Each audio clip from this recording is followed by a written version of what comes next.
legends of Egypt, of mummies and life after death, were born long before the first pyramids ever touched the sky. In an age when death wasn't an ending, but a riddle people were desperate to understand. This story doesn't begin inside pyramids or on the thrones of pharaohs whose names we can barely pronounce today.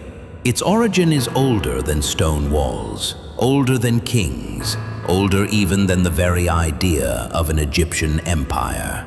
The Egyptians didn't mummify their dead out of fear. They did it out of hope. They believed the body had to endure so the soul could find its way, that the end of life wasn't disappearance, but passage, and that the secret of that passage was first discovered by a god who died, yet somehow continued to exist.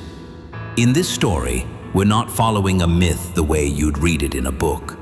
We're following the moment an idea was born, an idea that would shape thousands of years of Egyptian faith. A story about how beliefs in a pharaoh's afterlife began, why bodies were preserved for eternity, and how one ancient myth explained what people feared most: death itself.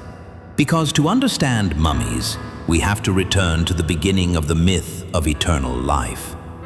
Before the conflict began, there was a family of gods that, according to Egyptian belief, explained the balance of the world. Osiris was the god of life, fertility, and renewal. The Egyptians believed he was the first to teach humanity how to farm the land, respect laws, and live in order instead of chaos. He represented harmony, a world where the Nile brings life, the earth produces, and people know their place in the cosmic design. Beside him stood Isis, his wife and his sister, the goddess of magic, protection, and knowledge. In Egyptian tradition, she wasn't simply a queen next to a ruler, but a force that sustains life itself.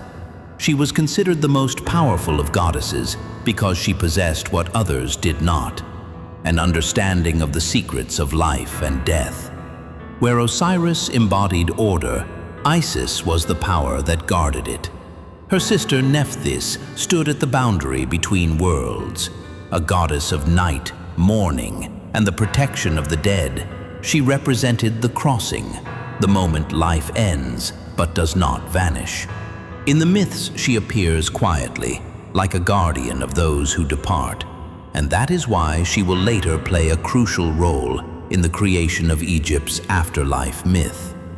Opposite them stood Set, Osiris's brother, the god of the desert, storms, and disorder. He wasn't evil in a human sense, but the embodiment of chaos, the force that breaks, shifts, and destroys balance. In the Egyptian view of the world, these four forces were meant to exist together: order, protection, passage, and chaos. But when Osiris became a beloved king among humans and gods, the balance began to tilt.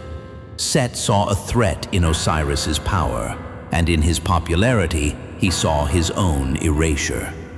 So the conflict between brothers wasn't merely a family betrayal. It was the collision of two principles: order that builds, and chaos that relentlessly tears it down.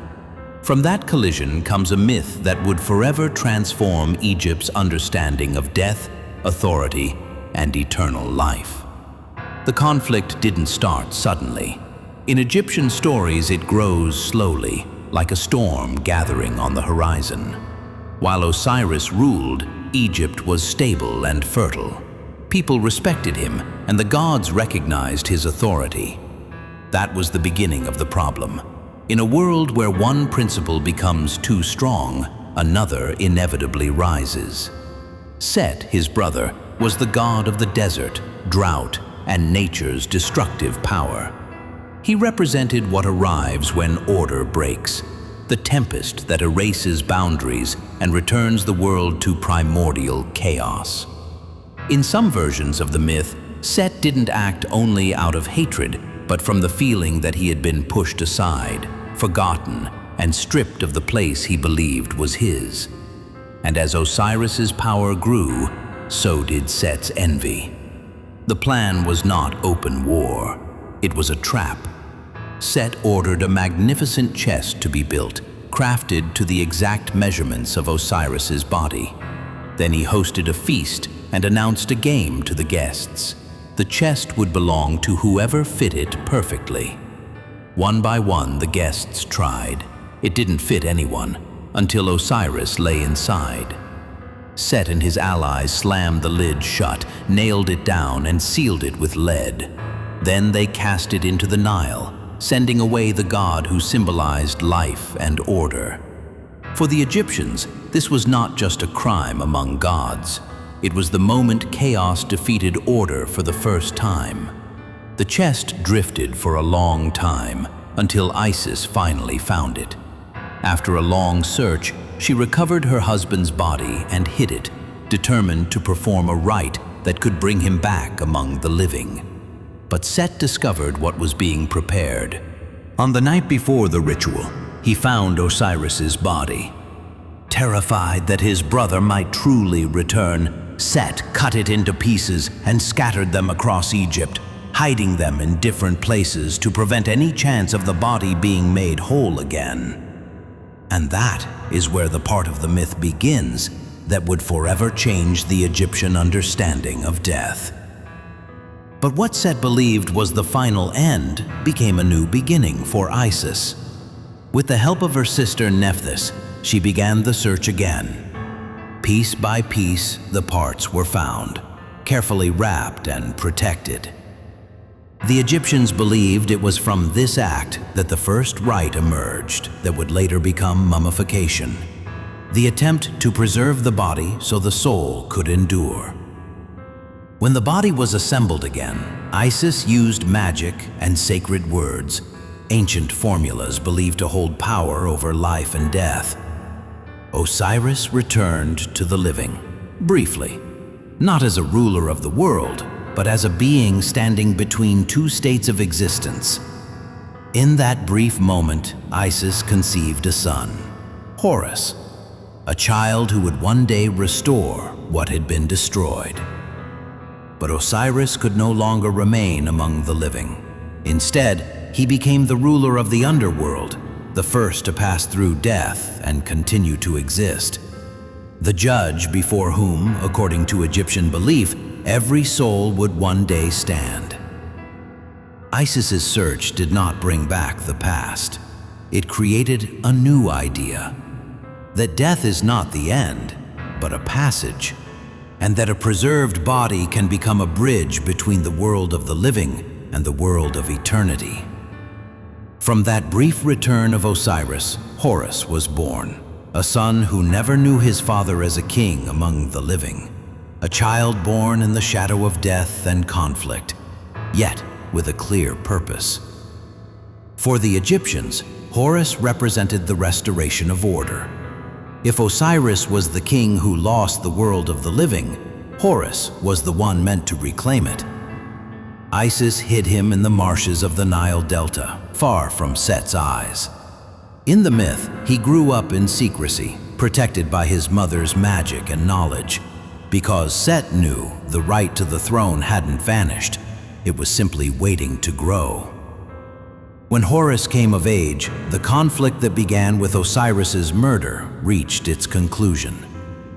Horus challenged Set, not only as a son seeking vengeance, but as an heir seeking balance. Their struggle is not always told as a single battle. Sometimes it is a series of contests. Sometimes it is a trial before the gods, deciding who deserves the throne.